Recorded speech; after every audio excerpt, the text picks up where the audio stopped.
This is a presentation of Northeast Streaming Sports. You're listening to TGI Sports Talk with your host Keith Angle on Northeast Streaming Sports.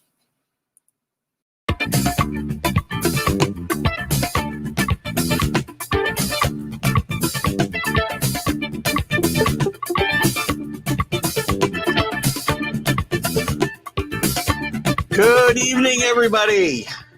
Keith Angle with the college football / basketball huddle right here on TGI Sports Talk on Northeast Streaming Sports Network. Welcome to all of you who will see this later on Roku. You'll see this at noontime on Thursday. You'll see this live, and we'll be followed, by the way, by, I always get this wrong, and I apologize, the Big Shaw Sports Show will be on at 3 p.m. following the TGI Sports Talk basketball huddle. We got a little football tonight, too.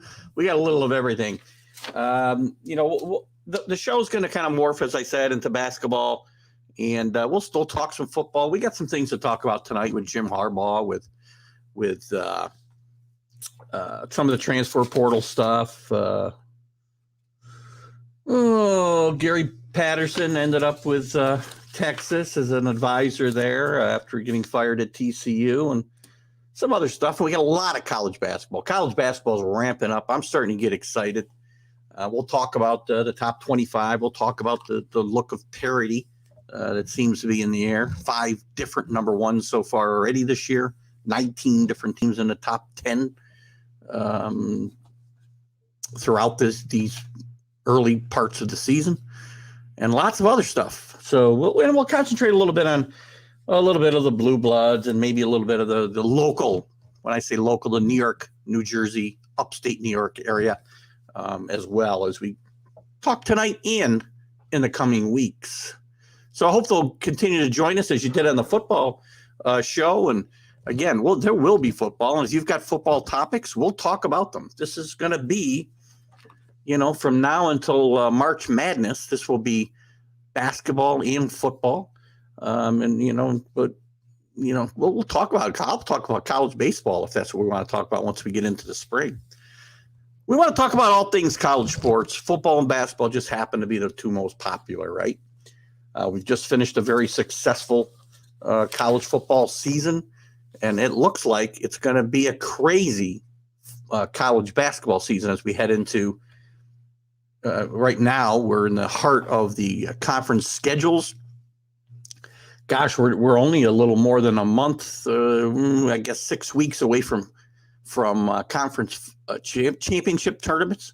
And then obviously March Madness, all of which we'll be covering closely right here on TGI Sports Talk College Sports Huddle. Maybe that's what we'll call it for the foreseeable future. How are you guys tonight? Again, I hope I do again always like to thank the groups that allow me to share this show to them. They've been instrumental in the growth of TGI Sports Talk, and this show has been very popular with the football, and we hope to make it as popular with the basketball as we integrate it in as well. And we thank you guys who have followed us religiously week in and week out, and we hope that you'll continue to do just that and add your topics and comments, guys. You guys have been a big part of my shows and keeping the flow going, and it's been a lot of fun doing that. Don't forget, also, you'll get to see on Roku, you'll get to see this show at noon on Thursday. Noon on Friday, you'll get to see the Are You Serious show, TGI Sports Talk Are You Serious, with my co-host, the Mad New Yorker, Carlos Chavez. And also our Stream of Consciousness show on Sunday mornings, which will air at noon on Sundays as well on Roku. So but you can catch us here live on Facebook and Twitter and YouTube and everything else as well. So where do we start tonight? Well, I guess we'll start there. I was going to start with a little football, but we'll jump right into basketball. Yes. And good evening, Rick Sherlock. Good to see you. Duke suffers its 3rd loss of the season, losing to unranked Florida State. The ACC Duke's back. The blue bloods. Some of the blue bloods are back. Considering where Duke was this time last year and where Kentucky was this time last year, North Carolina's probably on the bubble. Michigan State got off to a great start, but they're in a bit of a slump. As Rick points out, Duke lost to unranked Florida State, which was very strong the last couple of years under Leonard Hamilton.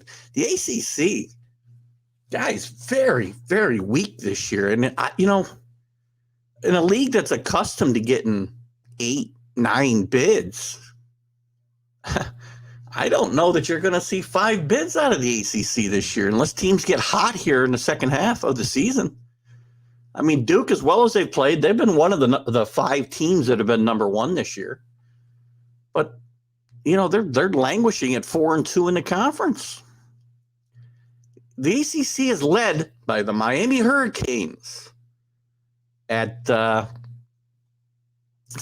in the conference, 14-4 overall. They're one of the teams that have beat Duke as well. Yes, unranked. Definitely unranked. I know they lost to Miami. Well, Miami was unranked and still is unranked, actually. Good point, Rick. I'm trying to think I think Florida State. Well, let's take a quick look at Duke's schedule since we're talking about it, and we'll just back right back up. So their losses were to, I guess, all unranked teams. Good point, Rick Sherlock. I knew the last 2 were, but apparently all 3 of their losses are to unranked teams. So Duke does, as well as Duke has played and bounced back this year, how many quality wins are there on this schedule right now? You look at it, they did beat Kentucky, which is a nice win because Kentucky's had a nice bounce back year, as we talked about. Let's see, who else did they beat? Army. I wouldn't call that a quality win. Not in basketball, that's for sure. Campbell, George Washington, something or other, Lafayette, SIT. They did beat Gonzaga. Gonzaga's their big win. They were number 1 at the time, and that's going to be their big win of the season. South Carolina State, Appalachian State, Virginia Tech. These are not by any means great wins for this team. And as I said, the ACC is not up to par of where they've been over the last, decades, guys. This league normally has some great strength top to bottom. You've got Syracuse, in the middle of the pack at 3-4, but they're 9-9 overall. Let's look at some of the teams that are in the ACC. We'll stick with the ACC for the moment. And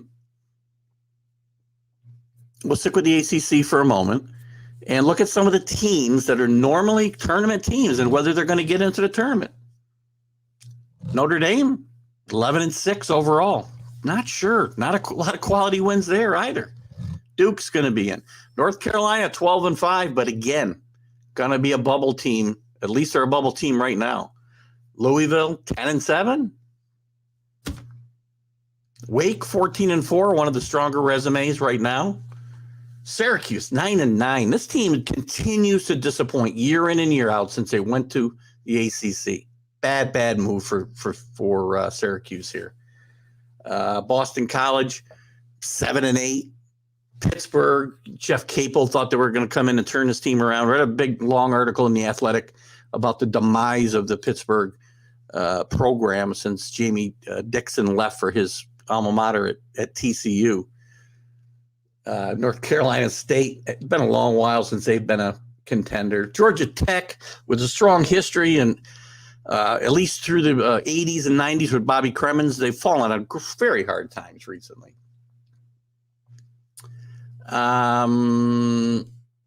Well, Jory, welcome in, Jory. This is something we can certainly talk about on our Sunday show, but it's not an NFL show, so we're not going to dive too deep into this, except to say, if Jerry Jones were to fire Mike McCarthy, Jim Harbaugh, I think, would be in conversation here. We did talk about it. I think Rick Sherlock was talking about it in a thread that we had going. I mentioned it, months ago, and I think Rick did as well. This is before, well, it might have been before the college football season, or at least early on. We talked about Jim Harbaugh coming back, and Jerry Jones, if he were to fire Mike McCarthy, Jim Harbaugh would be high on his list of potential replacements, because Jerry's going for a name. Stetson Bennett staying at Georgia. JT Daniels on his transfer portal. Excellent point, Rick, and good for the I guess keeping the unit together, the cohesive unit together of this championship team. Bennett has had his detractors, but he came up big when he had to in the championship game. And speaking well tonight. JT Daniels, who has had a star-crossed career as well. He transferred once already. If I'm not mistaken, Rick, you can correct me, but I think he started out at USC and transferred to Georgia, had the starting job for a time. Stetson Bennett won it back and led the team to a championship. So Daniels enters the portal where there's still a lot of good players left. I mean, since we're and we'll segue back to college basketball, but since we're talking about this topic, let's jump into a little bit of news in the transfer portal, shall we? Let me just put a banner up here and see if we can get something that makes sense to. There we go.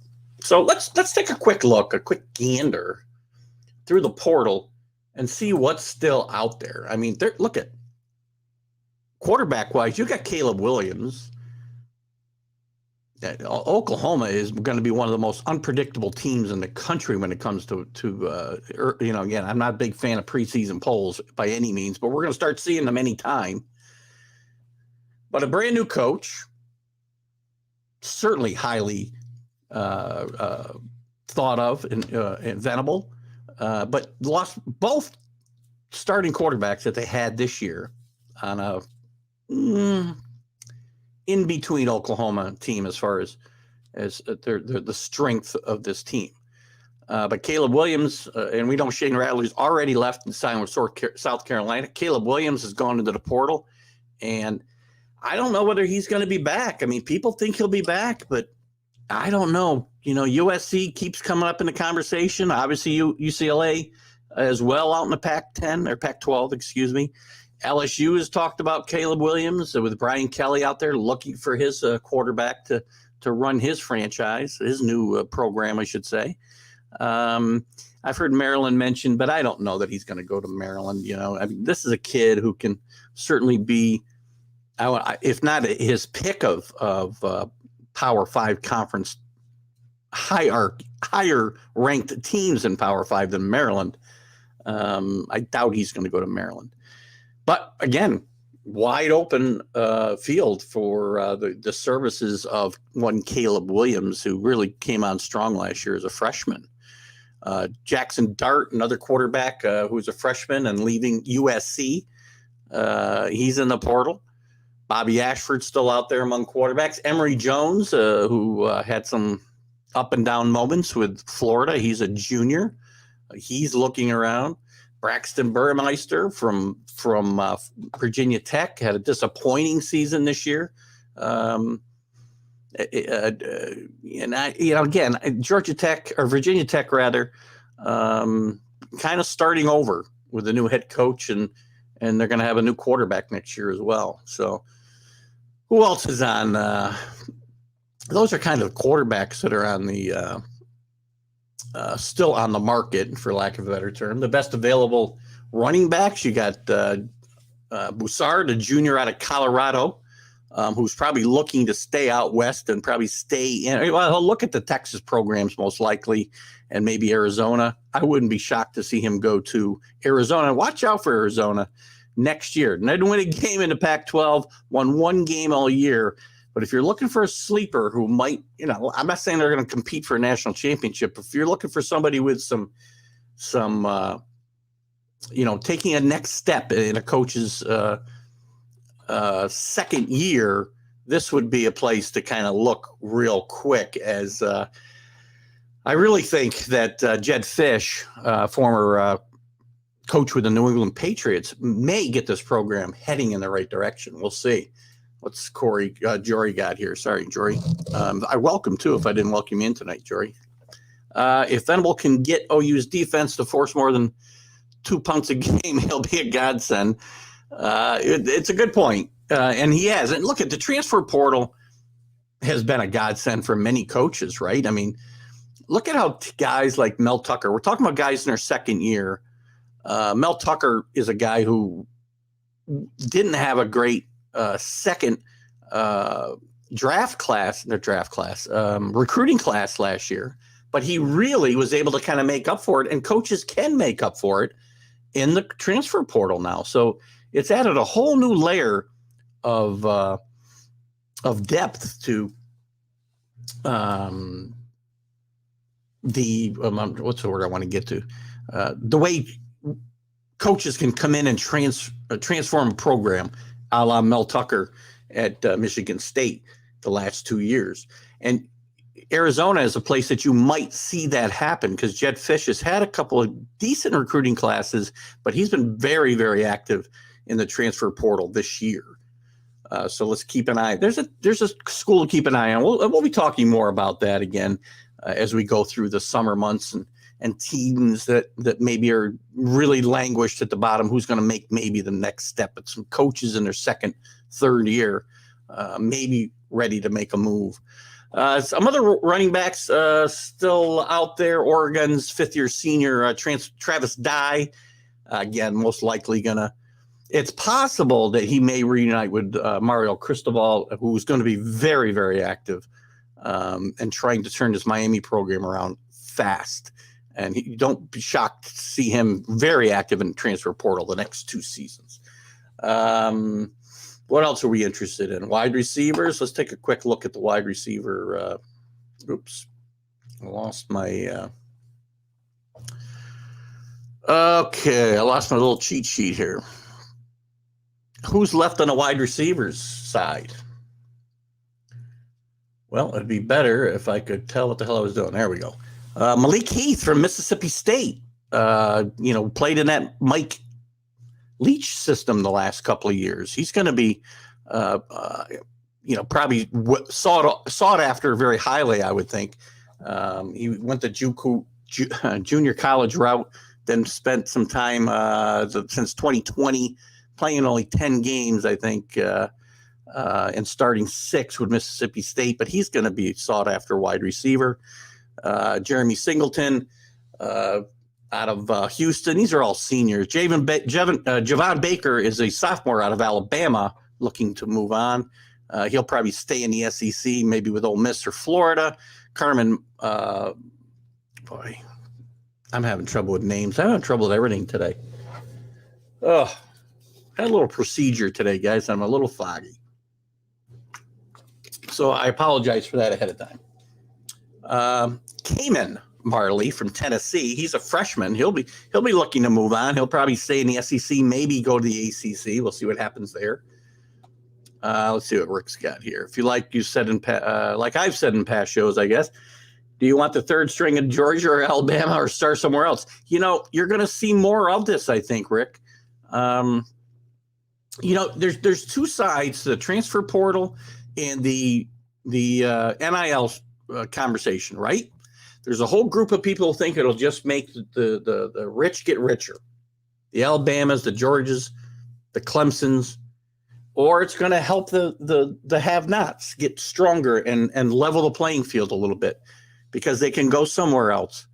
As we talked about, who's the guy we were just talking about from Alabama? Javon Baker. He can go, say, to Ole Miss and be a star and maybe get some NIL money. And I want to talk about that too at some point. I don't know if we'll talk about it tonight, but we can get into it if anybody's interested in doing that. I mean, I think this NIL thing is going to it's going to start to regulate itself. I mean, right now there's money getting thrown around like crazy to guys who are probably not deserving, guys who are never going to play it down for for the school, like the quarterback from Ohio State. I don't remember his name even anymore, but he got $1 million, never going to set foot on the field. So I think this is going to start regulating itself, and the money's going to start going to the players that, are probably more top shelf, and they're going to be more selective in who they give this money to. De'Aaron King with Miami is a good example. I mean, he got a lot of money from the Florida Panthers, but what kind of return did they get on that investment? So as these guys who are paying the NIL money start to see, what did I get out of this investment that I made in this player, they're going to start being more selective in who and what they give out, I believe. So I think it's something that will take care of itself. Which side it comes out on, I don't know. And probably as they get more selective, then it's going to help strengthen the power schools like Alabama and Georgia. Because, again, where are you going to get your money? If guys at these smaller schools, alumni and boosters and the people who have that money to throw around start to get more selective, well, they're not going to spend money on guys going to Jackson State or going to, I don't know, Florida International. I don't know. So we'll see how it plays out the next couple of years. So those are a couple of things. The transfer portal is going to be very interesting. Guys could still enter it. I don't know that there's any deadline for the coming season. We could probably look that up and we'll get that information out to you guys. But, I'm still not a big fan of the transfer portal. I'm more a fan of if your coach leaves, who's promised you, he recruited you and sat in your living room and says, I want you to come and play for me for the next 3-4 years. And he's gone before you ever play it down or after your freshman year, or any point in your career, then I think you should be able to move on to a place that you're more comfortable with a coach or whatever the situation might be. But to just open the doors and the floodgates for everybody every single year so that everybody's a free agent. And I think there is a limit of 2 times that you can move. We talked about this a few weeks ago, and I think we said we can move as much as you want, but I think there's 2 times you can move. I'm not in favor of that type of open market for these guys. There's no commitment. There's no level of commitment to a school for any length of time. I mean, I can leave whenever I want. Coaches the same way. We've talked about this for a long time. The instability, and we're seeing it more in football. Well, basketball's got the same situation. So I don't know. I'm not a big fan of where we're going with this whole situation. There's a movie out called National Champions, and I rented it, and I started to watch it, and I fell asleep actually, but it looks very good. J.K. I think J.K. Simmons is the actor's name who plays the coach, but it's a story of a team getting ready to play for a national championship, and they go on strike to get paid and threaten to cancel the national championship game. So I'm interested to watch this. It's a movie. It's not based on, real life, but lately some of these movies have been very predictive of what will happen in real life later on. It's funny. I watched a movie, a 2002 movie called Contagion. You would think it was made last year about the pandemic that we've all been living through for the last 2 years. So it's very interesting how life sometimes will parallel art, and art might be a little loosely held term, but it's very interesting how it can follow it sometimes. So I'm going to watch that movie, and I'll give you guys a review and see how it all turns out and what it looks like. One of the other topics I want to chat about on the college level, and we chatted about a little bit already, the Jim Harbaugh story continues to evolve. He's now talking with Michigan, first serious talks he's had since the playoff and the bad loss he had to Georgia. And as we talked about here and on other shows, he turned around Michigan this year, had a great look at the end of the season, and the playoff does not take away from what Jim Harbaugh accomplished this year. And he's had a good run at Michigan. And he accomplished things this year that happened in a while. He had never beaten Ohio State. It happened this year. Michigan hadn't won the Big Ten in 17 years, and they won it. Michigan had never been to the playoff. they got there. So the question becomes now, and Jim Harbaugh took a big salary cut, and he was asked about it before the season, before the championship game or the semifinal, not the championship game, but the semifinal game. And he said he'd do this job for free. Well, nobody's doing the job for free. I mean, Jim Harbaugh's a great coach. I know he has great passion for the game. He's not going to do it for free. And I do think Jim Harbaugh's got an itch to get back in the NFL before, he feels maybe he's too old to be there. He's 58 years old, I believe. And this is a time that he may look to make that jump. But again,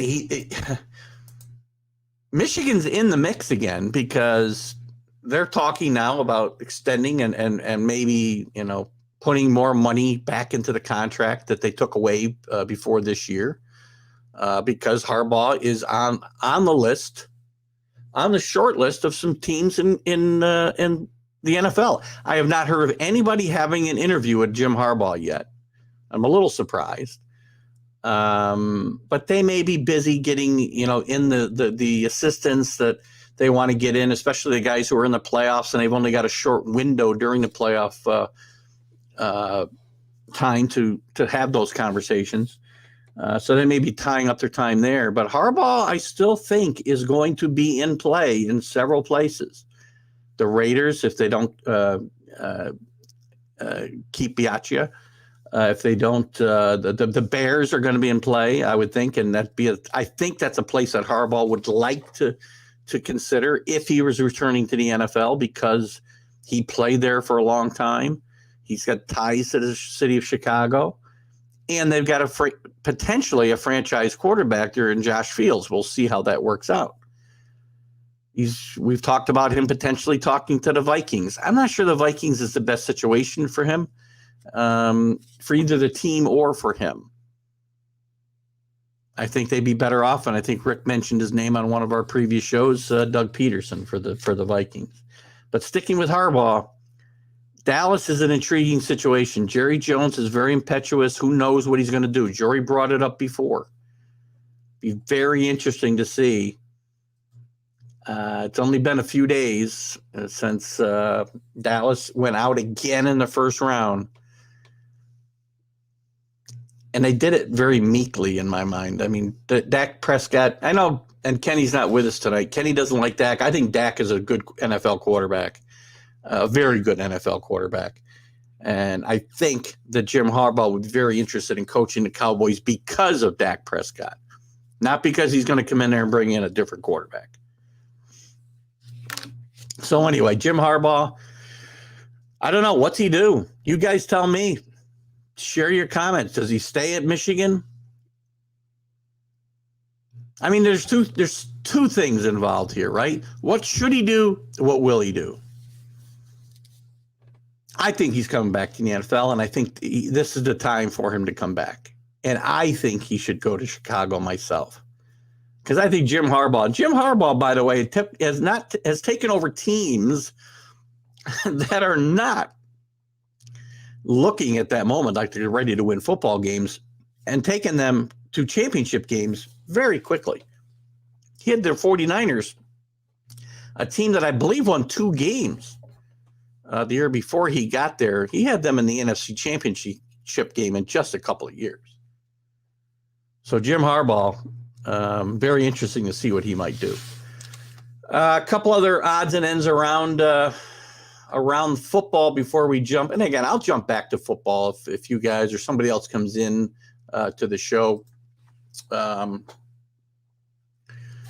During the show, we'll jump back and forth if we have to. I mean, we jumped back to football as Jory had brought it up and Rick had kind of gone there as well.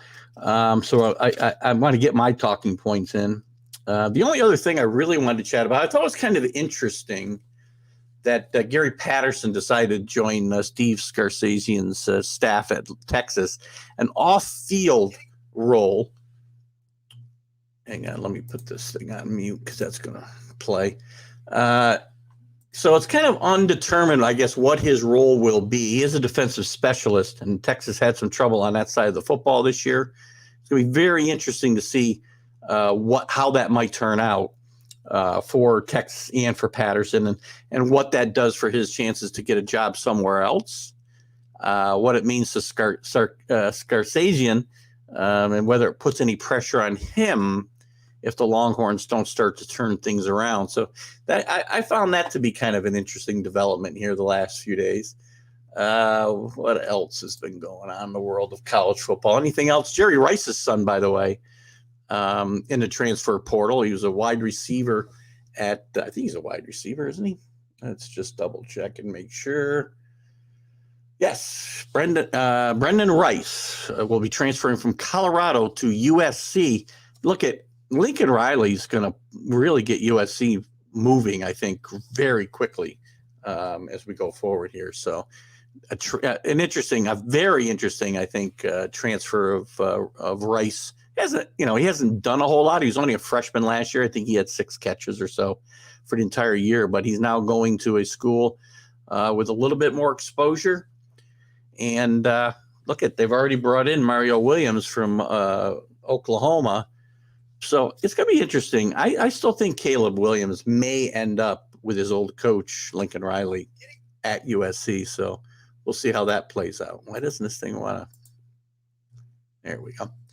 Want to mute that so it doesn't come on.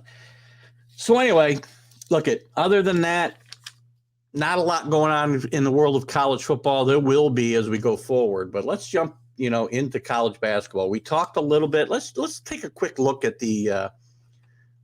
Let's get into. Let's see what we want to do. Let's jump into the top 25. I talked, and this goes hand in hand with the parody conversation that I had a second ago. Does parody rule? 5 different number ones so far this year: Duke, Purdue, Kansas, Gonzaga, and Baylor have all been number 1 this year. Gonzaga's moved back to number 1 now, just ahead of Auburn, by the way. It was playing lights out. You watch out for this Auburn team come tournament time. Bruce Pearl has got some guys that can play some basketball. Man, I got to tell you, they like to move the ball up and down the field. Yeah, sorry. The football is hard to get out of me right now. But they're just tearing it up right now, playing great basketball. And they're going to be tough. They're 16-1 in a really good SEC in my mind. League's much better this year, especially with the resurgence of Kentucky. LSU is playing much better basketball. And top to bottom, you got Tennessee who could contend there. But I think the SEC, and I think Bruce Pearl, he's a very polarizing figure, right? He really burned hot and fast at Tennessee, flamed out with some scandal, chasing him out of town, rehabbed his reputation, and got a nice job at Auburn, and has done a great job with that school the last few years.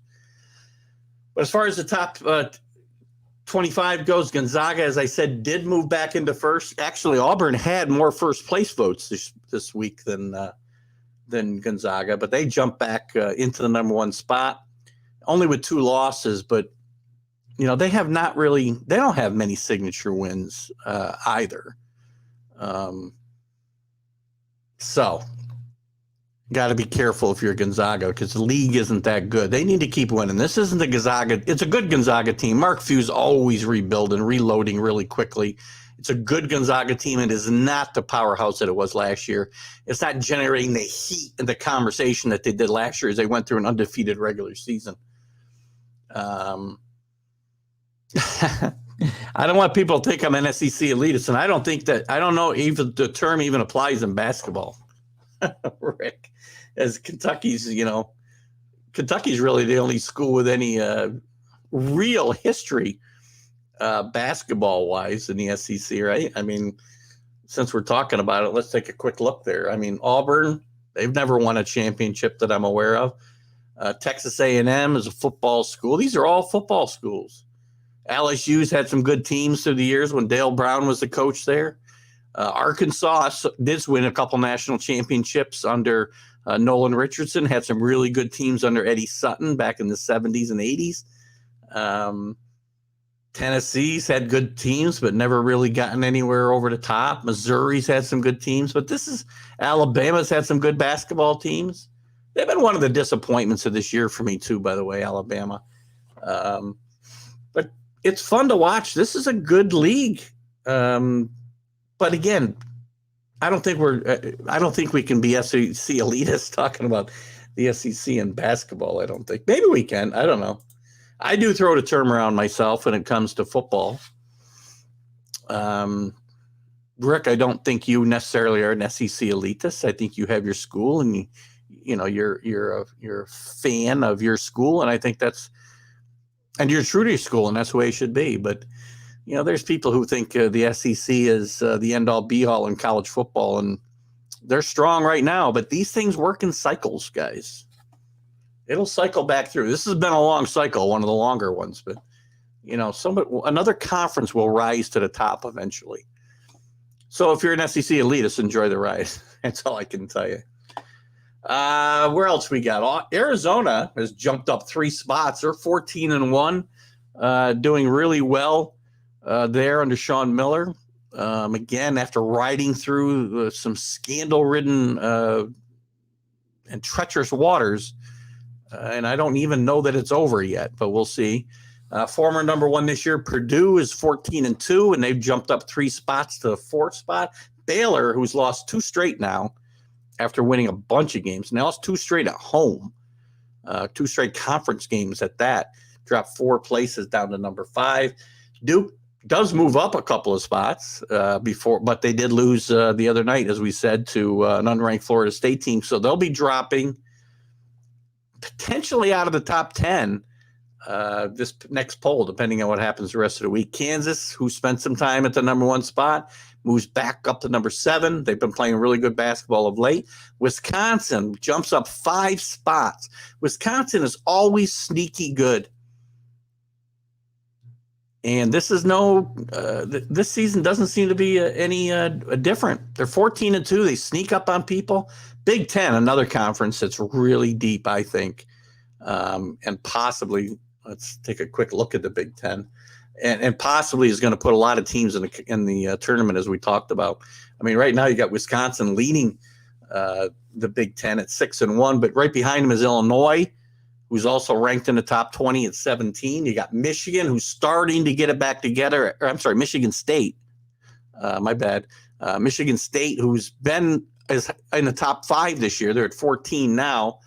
They're starting to play a little bit better, even though they had a loss the other night. They're 14-3, and one of the best coaches in the country sits on that sideline, as we all know. Ohio State, 12-4, ranked 19. Rutgers not ranked, but they're 10-6. Very, very Jekyll and Hyde team, Rutgers, the last 3 years. And then you got Purdue, who sits actually in like 6th place in the conference, but they're 4th in the country, 15-2 overall. There's 6 teams, and I do see, Indiana with a shot, Iowa with a shot. Michigan, you can't count out, even though they're off to a horrible start, and Juwan Howard's trying to figure it out there and get them back on the right track after a great year last year. This league could have 8 bids this come tournament time. So very strong conference. UCLA, who's tumbled a little, they fall 6 spots this last week. But look at they're an elite team still, and Mitch Cronin's done a great job. Cronin's done a great job there in getting UCLA back to the top. Got them to the Final Four last year when nobody expected it, and beating Gonzaga along the way. Houston, who people thought they lost a lot when they lost Grimes and some other players to the NBA, and a couple guys transfer, but Sampson has this team again in the top 10 at 15-2. Probably the only team in the AAC that is going to make it. It's probably going to be a 1-bid league unless Houston doesn't win the conference tournament. Then they'll probably get 2 bids. Maybe they'll sneak 2 out. Anyway, I doubt it. Villanova playing better basketball, the Big East. Let's talk about the Big East while we're talking about the Villanova. Villanova is one. They jump up 3 spots. They're 13-4. And they're leading the Big East, obviously, at 6-1. Providence, who's been one of the big surprises, hanging in there at number 21. The league is not what it was years ago, but it's not bad. There's 4 teams in the top 25. You got a few teams that have been there. Marquette's been in the top 25 at different times this year. St. John's, who just can't seem to get over the hump under Mike Anderson. I still like St. John's chances here of getting on a run here in February and March and making a run to the tournament, which they just missed last year. The real disappointment here is Georgetown not being able to build off of their March run through the Big East tournament last year and beating some really good teams, including St. John's last year in that tournament. So the league's good at the top, but not nearly as deep as it's been in years past. But again, it's starting to resurge a little bit. Back to our rankings. Where did we leave off? Villanova. Then you got Kentucky. We talked about the Blue Bloods coming back. Duke is back this year. Maybe they're not quite the Duke that we remember, but they're certainly better than they were last year. Horrible year for Duke and Mike Krzyzewski. North Carolina back in Hubert Davis's first season at the helm. Basically, Roy Williams' handpicked successor. Kind of on the tournament bubble probably right now. They are 12-4, but the league is not that good this year, and they're going to need some help to probably not some help, but they're going to need to get better and probably win some. They're going to need to beat Duke, and they may need to win the ACC tournament to get into the big dance. But their number one key is they got to just keep winning games and build on that record. But they're back again. They were not good last year. Michigan State went through some travails last year, which a lot of teams did during the COVID season, because it played havoc with college basketball last year. It really did, with all college sports and sports in general, as we all know. But it's good to see. It's good, to me. You know, I think college basketball, like college football, is better when Alabama's good, right? It's better when Florida State's good. It's better when USC is good. It's better when Ohio State and Michigan are good. College basketball is better when Kentucky is good and Duke is good and North Carolina is good. Yeah, and it's good for the game when these teams get back, close to where they've been historically. So good for Kentucky and John Calipari. They jump up 6 spots to number 12 this week. They lead the SEC, as we talked about. LSU in the SEC as well, 15-12. They did drop a spot this week, but still at number 13. Michigan State, is next at 14-3. They did drop 4 spots with a couple losses recently. But again, this team is certainly one of the better coached teams in the country. One of the teams that you do not want to play come tournament time, whether it's the Big Ten tournament or the NCAA tournament, is Michigan State. Because when tournament time comes around, that's the time that Tom Izzo really gets his teams cranking on all cylinders. I mean, he's taken more teams to the Final Four that I never thought would have a shot than any coach I can think of. And he's just one of the great coaches in the game. And, these guys are starting to get up in age, too. We're going to lose a lot of really good coaches soon while I'm thinking about it. Krzyzewski's only got a couple of years left, right? We just lost Roy Williams. When I say lost, he's not coaching anymore. He didn't pass away. Izzo, who knows how much longer he's going to hold on. Jay Wright's probably got some time left, but there's some legendary coaches that, again, we're going to lose here soon to the sidelines, not out of life, hopefully. But it's going to be tough when we see that happen. It's never good. It's never fun to see that. As much as guys might hate Duke And Mike Krzyzewski, you either love him or you hate him, and it's good for the game. He's polarizing figure, and he's a great, great, great coach. I don't care what you think about Mike Krzyzewski and Duke. He's a great coach. And resisted many a temptation to leave Duke and go to the NBA, among other places, I'm sure. Iowa State out of the Big 12, 14-3. The Big 12, again, there's another league as we're talking about conferences that are deep. Let's take a quick look at the Big 12 while we're talking about it. You've got 5 teams ranked in the top 25. Kansas leading the way. We just talked about Iowa State. I mean, they're second to last in the conference, but they're ranked 15th in the country. They're 14-4 overall. All of their losses in conference. So they need to get it together in conference. But look at this. This league is liable to put in 1, 2, 3. TCU, I don't know, 4, 5, 6. If Oklahoma can play a decent conference schedule under first-year coach Porter Moser, this could be a 7 or 8 bid league as well. I think I may sneeze. Hold on. Nope, I guess not. All right, what's next?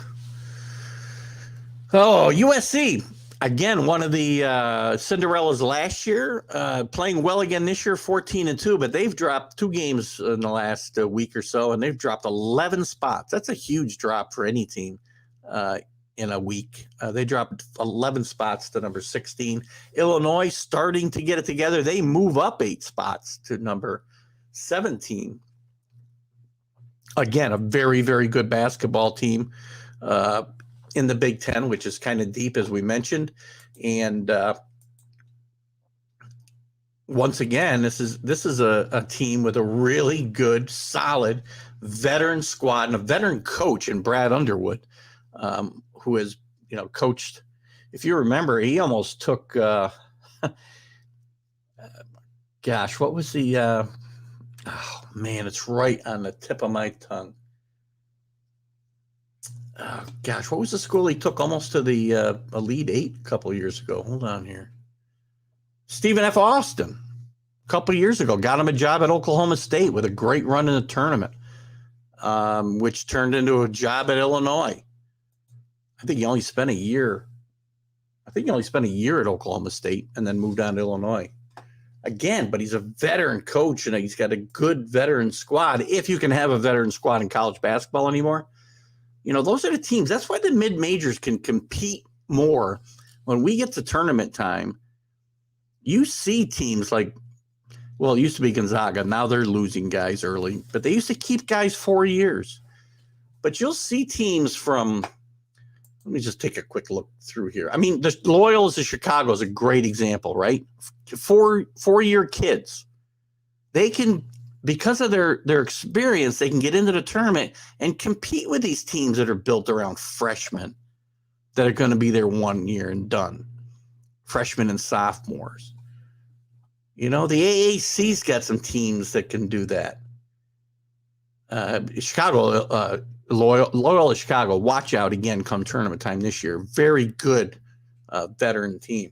Who's some other teams that have that? Wichita State's another one that has this year they're not as good as they've been. I'm just looking at some names of teams, the teams that we know that have been mid-majors that have made an impact in recent years in the tournament because they're able to keep kids 4 years. And if they've got a good veteran squad that is comfortable with each other and in a good system and well coached, good coaching, good guard play, you can really make a run in the conference, especially if you've got a seasoned team. So watch out for some of these schools, and we'll talk about it as we get closer to the tournament and getting closer to talking about teams to watch out for that we're not going to be thinking about. And they're not going to be on the top 4 lines of the tournament because it's going to be a wide open tournament. I talked about Parody a couple of times, right? I don't know. There could be 16 schools, maybe more, that could win this tournament. You're going to see an outlier in the Final Four again this year. along the lines of a George Mason from years ago and Butler from years ago, and VCU, Loyola Chicago more recently. You're going to see one of those outliers in the Final Four this year. I'd bet anything on it. Let's finish up the top 25. Texas Tech, who recently beat Baylor. Again, one of those teams in that deep Big 12 that'll probably make the tournament. They move up one spot to number 18. Ohio State, a bit up and down this year, but they're 11-4. They've dropped 3 spots to number 19. Xavier drops 3 spots in the Big East. Providence moves up 2. Loyola Chicago, who we talked about, in the top 25. Doing very well, 13-2. Porter Moser left behind some really good veteran players, as we said. He's doing really well at Oklahoma, struggling. His team played a great non-conference schedule. Well, at least did well in a non-conference part of their schedule. They're starting to struggle a little bit in the Big 12, but this team can finish 500 and not, win a couple games in the Big 12 tournament. Then they're liable to be in the big dance as well. Texas, with a new coach there as well, is 13-4. So the surprising move of oh gosh, I'm forgetting the guy's name. Hang on. Here we go again. Keith's memory issues have cropped up. Shaka Smart, of course, surprisingly, maybe ahead of the posse a year because he hadn't really gotten Texas off the ground too much, but he jumped ship and went to Marquette from Texas. So a bit of a surprise there. And Texas, again, the kids he left behind there, plus the kids that have come in under their new coach, Chris Beard, formerly from Texas Tech, playing pretty good basketball this year. So keep an eye on Texas as we go through the conference play and conference tournaments, which are, as I said, a month, 6 weeks away. And then you got UConn from the Big Ten. I'm sorry, the Big East, at rounding things out at 11-4. Iowa, as I talked about last week, Fran McCafferty starting to kind of creep back up the standings. They were just missed being in the top 25 this week. Davidson, who's played very well early on in the A-10, with a loss last night, I believe. But they're just on the outside of the top 25. Alabama just on the outside. San Diego State. Miami. Very surprising that Jim Larragar's team is not in the top 25 after that win against Duke. And if they continue to play the way they're playing, and again, don't go flame out in the ACC tournament, they should be a tournament team come March. Let's see. So again, the rankings. This is look at all the teams we talked about. There's a lot of contenders once we get to March, because look at the 5 teams that have been at the top of these standings all year. I think I said Gonzaga beat. By the way, I think I said UCLA knocked Gonzaga out of tournament last year, and I just realized I was wrong. They lost to Gonzaga. Gonzaga lost to Baylor. Well, last year was felt like just a run up, waiting to see a Baylor Gonzaga final. This year doesn't feel like that. It feels wide open. Again, five teams have been number one, and any one of them, you could say, has got a chance to win a national championship, along with a ton of other teams.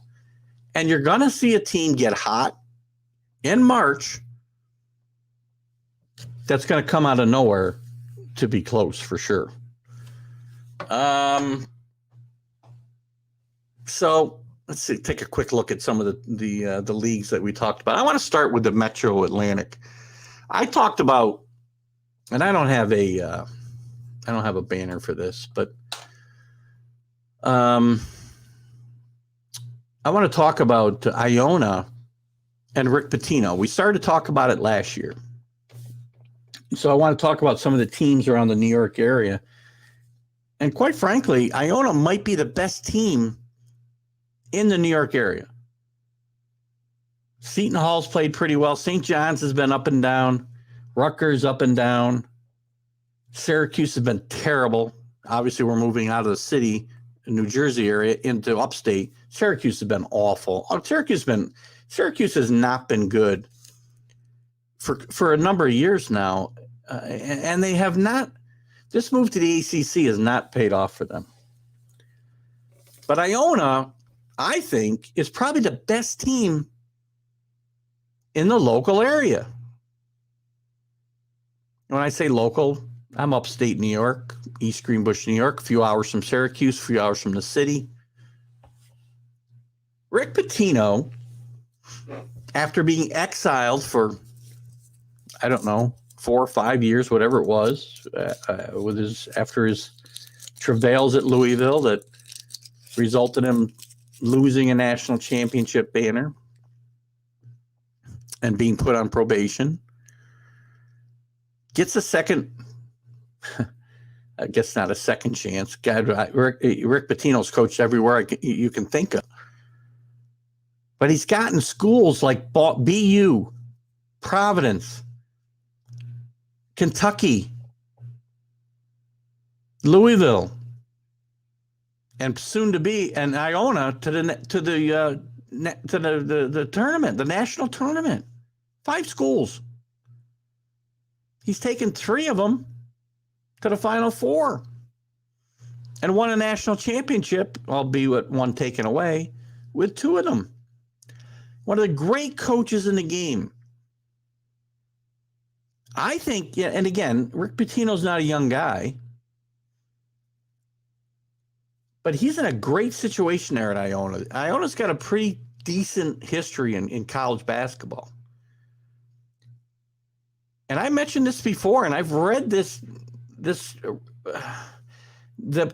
school has got the potential to become the Gonzaga of the East. And Rick Pitino could put that school on the map. He's 15-3 right now, 7-0 in the MAC. The MAC not as strong as it's been in recent years, but starting to get better. St. Peter's is playing good ball. By the way, a good friend of the show, Butch Lee's son, plays for St. Peter's and is doing very well there. And I hope to see him and maybe see Butch when they come up to play Siena in league play. I've got to actually reach out to him and check the schedule and see what's going on. Let me see when that is, actually. Let's take a quick look at St. Peter's. I hope I haven't missed that. I promised Butch I'd reach out to him, and we might get together and have a beer when they come up. Here they come. Gosh, I hope I'm in town. It's the 30th of this month. Nice. That's a Sunday. Let's hope that's a 1:00 game. What a perfect day. Oh, football. Not sure how we're going to make that work. We really want to be able to see. Actually, Cosmos says hello. Hello, Cosmos. They will dance with Pitino. No A in Pitino there, Cosmo. But welcome to the show. I'm glad to have you here. I'm a big proponent of Rick Pitino, what he's done at Iona. I got off on a little tangent talking about St. Peter's and talking about the Metro. But that league is, it's a representative league. And Siena here locally is 3-1 in the conference, I believe. Trying to get back there now. 3-1. They're 6-6. They've even their overall record. Again, this is a one-bid school, right? And Iona's going to win this. I'm not sure where the tournament's played this year. I hope it's here in Albany. If it is, I am very likely to make a multiple-day event out of going to the tournament this year because I want to see. First of all, I want to see St. Peter's and Butch's son play. And I also want to see Iona and Rick Pitino's team play, as well as the Siena Saints, obviously. So, Carlos, welcome, Carlos. Iona will make the MAC stronger. Well, look at Rick Pitino. Rick Pitino is going to make any league stronger, right? Because, you know, and I'm a firm believer that the better leagues are at the top, the better the teams below them have a chance to get better, because better kids are going to want to come in and play to that competition. The MAC has not been a bad league over the years either, by the way, Carlos. Being up here in the Albany area and watching Siena through a lot of years with Mike Dean as a coach to get started. Mike Dean took them to a couple NCAA tournaments, almost won an NIT tournament when the NIT still was, you know, a decent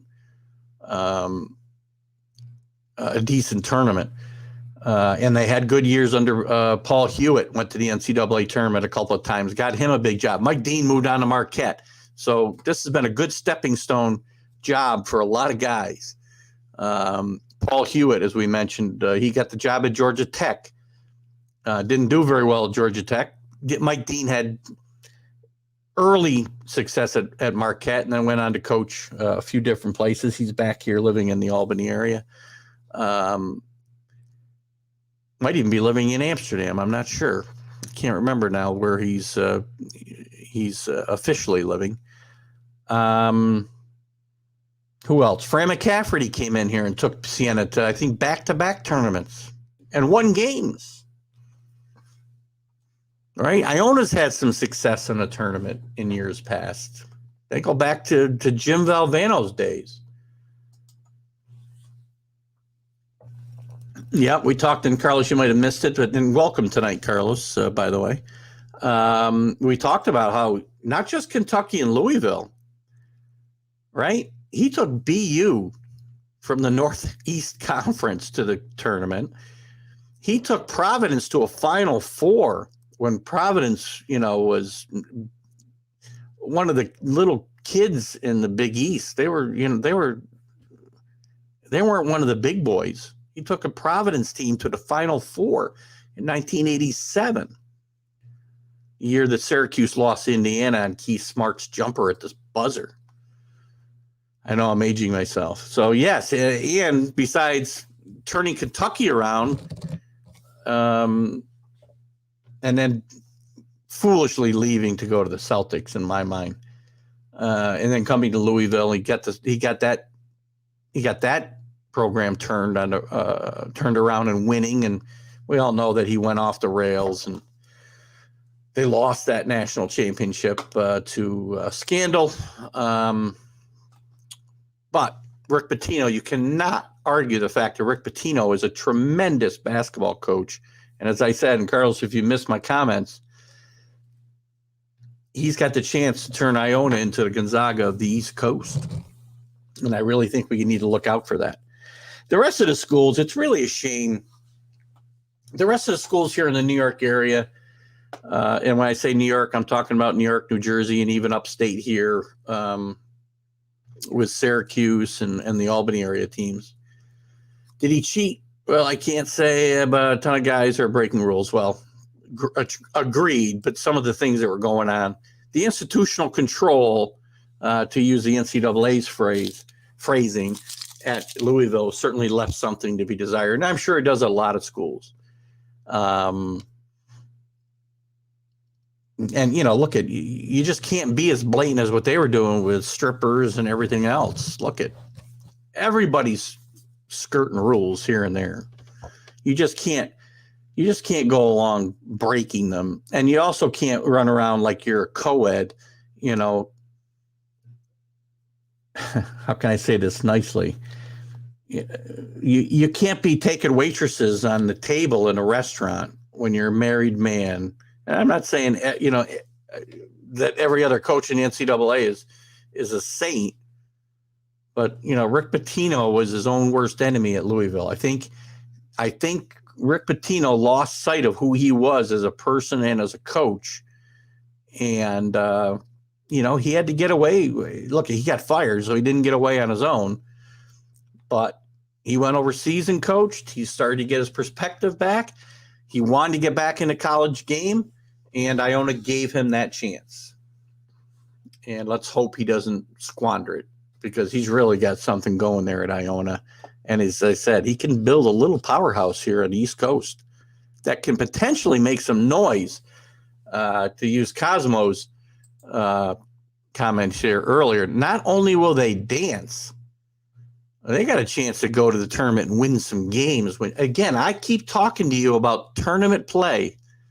What you need to be successful is steady veteran guard play and good coaching. And you can play with the big boys who are playing with a bunch of freshmen who are just raw talent. I saw stuff with UT player getting privilege. Look, a lot of players get privileges. It goes beyond that. It goes beyond that. When you lose total control of your program, as a lot of coaches have done, and this last scandal with the FBI involved, and there's assistant coaches doing jail time, guys. Things were really getting out of control, and I really hope that and I don't even know that it's over, this FBI probe and NCAA probe into some of these programs, and some of the biggest programs in the country, Louisville, Arizona, Kansas. I'm just mentioning a couple. There's some real guys doing some real time in jail because of things that went on. And I hope it scared coaches straight. Let's see what Carlos has got to say here. You need 8-9. You and your 8-9 guys. Not in a college game, you don't. Well, you do to play Rick Pitino's style of basketball, because it's full court, wall to wall, pressing defense and running with the basketball. So you're right there, but you don't have to go that deep as a mid-major. All you need is veteran play, solid veteran play, and good coaching, and you got a chance to knock teams off. You've seen it recently. You think Loyola Chicago a few years ago went 8 or 9 deep, Carlos? They didn't. And you think George Mason went 8 or 9 deep when they got to the Final Four here? Again, we're going back 10 years. VCU, Butler. These cool schools didn't go 8-9 deep. They got veteran players and rode them through the tournament. And that's how those teams can do it. Again, I just mentioned to you 4 or 5 instances, and not 3 or 5 guys, Carlos. I mean, that's again, you're going way too far to the other extreme. I never said 3 to 5 guys. But their rotations are going to be 7 guys. You're going to get other guys with a little bit of playing time, but they're going to go, 7-man rotations, 8-man at the tops when they get to tournament time, because that's the way they're going to win. Arizona's been in trouble for a while. They're playing good basketball, or are they in trouble in a game right now? I'm not sure your context. Only Butler got close. Only Butler got close? Only Butler got to a final. So getting to the Final Four isn't close enough for you, Carlos, for these mid-majors? Loyola Chicago, George Mason, VCU, Butler. Butler almost won a national championship. They were inside a half-court shot away from winning, and you watch that game that, oh gosh, I can't remember the guy's name now, but put it up there. Gonzaga had like 7 seniors. Well, that's the key. And Gonzaga's gotten away from that, by the way. Gonzaga's got more one-and-done guys now, or two-and-done guys now, than they've ever had before, because they're now a power. They're no longer a mid-major. I mean, they're a team that now can bring in the one-and-dones. I'm not saying that's a good thing either, but they're definitely not a team anymore that has to rely on, the guys that nobody else wants. Great job by Mark Few. Great job by Mark Few. I'll wait for your next comments, Carlos. I'll move on to the rest of these teams and locally, not locally, but here in the New York area. Who else has done it? St. John's has been a bit of a disappointment. They don't have a signature win. They got blown out in the chance, in their chance on national TV. Well, I don't know if the game was nationally televised. It was probably on ESPN. Against Kansas was really their chance to make a statement for themselves. And they just couldn't do it. They got blown out in that game early. They've rebounded. They're playing, whatever. They're playing, I think they're 4-2 in the Big East. Let me check it out. Oh, I just got off that page. Now let me go back to it here. Oh, we'll put it here. Big East standings. Where's 2-2. I knew I saw that. 10-5 overall. But they don't have a signature win on their resume. That's their biggest problem right now, is they've got to get some good wins. Unless they're going to win the Big East tournament, they're not going to make the tournament without doing that. If they don't really start to get on a run this weekend. At John's, I'm guessing you mean St. John's will rebound this weekend. Who they got coming up here? They got Seton Hall. I'm sorry, they don't have Seton Hall. They're playing Creighton right now. Yeah, they do have Seton Hall at home this weekend. 12 o'clock on, I'm going to say that's Sunday or Saturday. That'll be a good game. And they got a big week coming up, man. They got Seton Hall back-to-back games because one was postponed, I think, due to COVID earlier in the year. Then they got Villanova. Then they got Providence. This is a big run for St. John's right this week. If they're going to get themselves anywhere near the bubble for the NCAA tournament without winning the Big East tournament, this is the 2 weeks, between now and the 29th of January. They play Seton Hall twice. They play Villanova. They play Providence. All teams, well, Seton Hall is not ranked at the moment, but Villanova is and Providence is. This is a time St. John's has got to get it going. And I'm a big Mike Anderson fan. I like the culture change that he brought to this program last year. They had a really good second half of the season. They had a tough loss in the Big East tournament and didn't quite get to the big dance, but I really thought this would be the year that we would see that out of St. John's, and they've still got time to turn it around and get things going here. Because about the time they got going last year was about now. Got a lot of talent on that team. Some good transfers coming in from out of conference. They brought a couple of the big players back from last year. And by the way, I will tell you that the guys that are going to carry this team are going to be Champagne, which I'm sure I said his name wrong, who's their big leader, and Posh Alexander, who was the freshman of the year in the Big East last year. These are the guys that are going to have to really step up and carry this team. And they have up until this point. They have played pretty good basketball. But again, as Carlos said, you can't win with two guys. So the rest of this team has got to step up and help the two stars finish the job that they started last year. Win the Big East championship, get to the big dance, and win a game or two.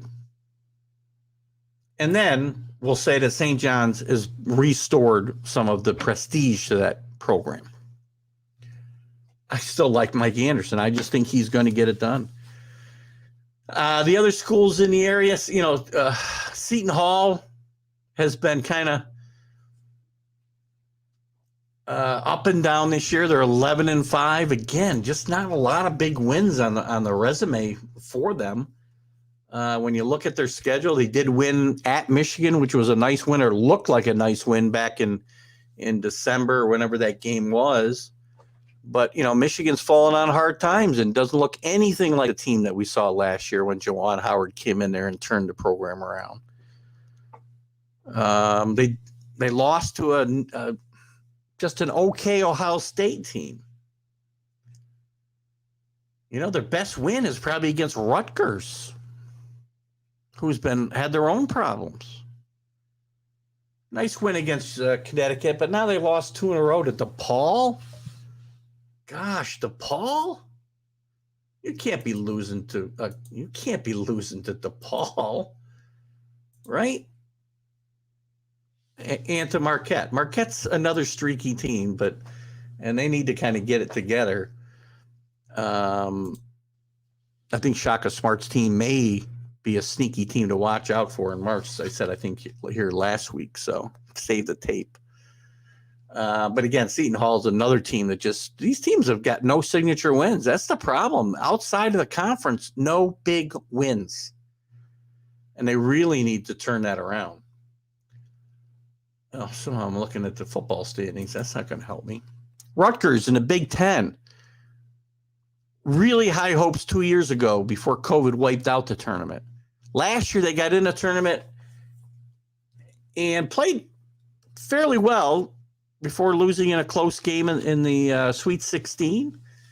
This year, again, more of the same, up and down for Rutgers. Cannot quite put it together. A lot of Rutgers fans out there. I mean, I was a Rutgers fan back in the 76 season when they went undefeated. And Phil Sellers led that team, coached by Tom Young, to the Final Four before getting blown out in the national semifinal by, I believe, UC, I don't know, Michigan. It was Michigan, Indiana. Indiana went undefeated that year, beat Michigan in the final. So I think, if I'm not mistaken, they lost in the semifinal to Indiana. Anyway, they finished with 2 losses in the Final Four that year because they were still playing a consolation game and they lost to UCLA. But it's been years since Rutgers has been irrelevant. They haven't been a national championship threat since then. 46 years ago. Who else? Syracuse. Jim Boeheim. I really think it's almost time for Jim Boeheim to go. He's in his late 70s now. The zone isn't working. The move to the ACC was the worst thing that happened to him. And that wasn't his choice. It was a football move by Syracuse and Pittsburgh and BC and Miami.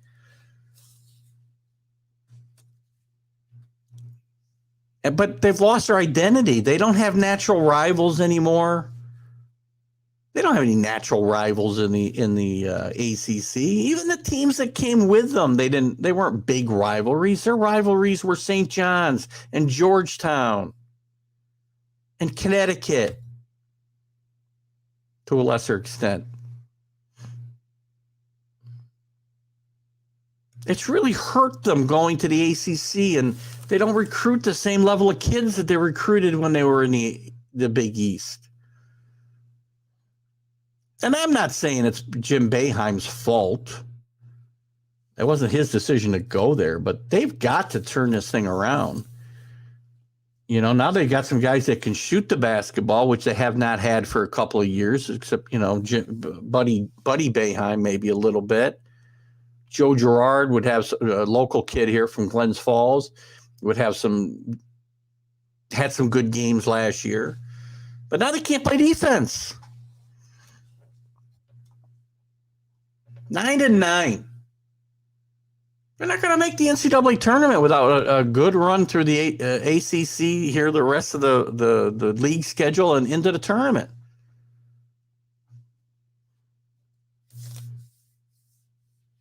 And then our local teams here, Albany U stinks this year. It's too bad. New coach, a lot of new players. I tell you, this is a school that brings in, for a small school. Well, they're not playing in a huge conference. They're not a big school. They're playing in a small venue, but they bring kids in from overseas like they're playing, like they're, Seton Hall. But they're on a down cycle this year. Sienna's starting to come back in the MAC, as we talked about. I'm excited about the MAC. Really excited about seeing some MAC games. Carlos, I think you came in about the time I was talking about the MAC tournament. I hope it's in Albany this year. And I do hope to get to the Iona-Siena game here on the 30th. Actually, 1 o'clock wouldn't be bad, because if there's football, that's probably championship weekend, if I'm not mistaken, in the NFL. So I'm not going to miss those games. But I likely wouldn't if it's a 1 o'clock game. The championship games aren't going to start till 3:15. I can go to the game. Not Iona. Sorry, it was St. Peter's.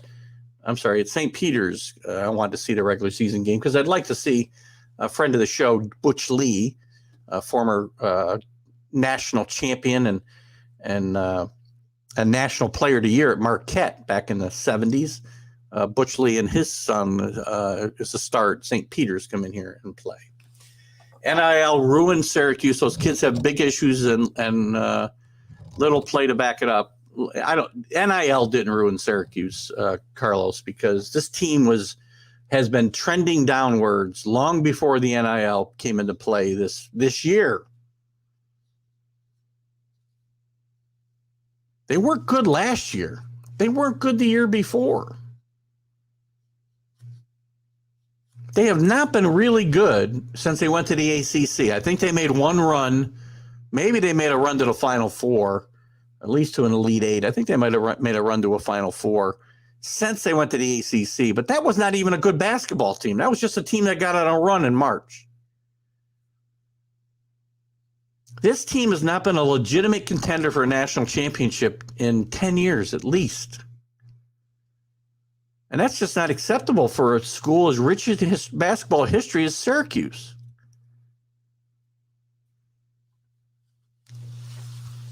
What ruined Syracuse was the demise of the Big East. The same thing that led to its ascension. East Coast basketball, Carlos, in 1979, when the Big East came into play, was atrocious. Not atrocious. There were some good teams.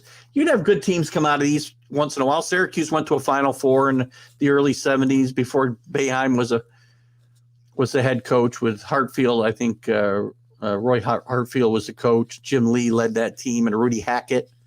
But again, they played in something called the ECAC, or they were independents.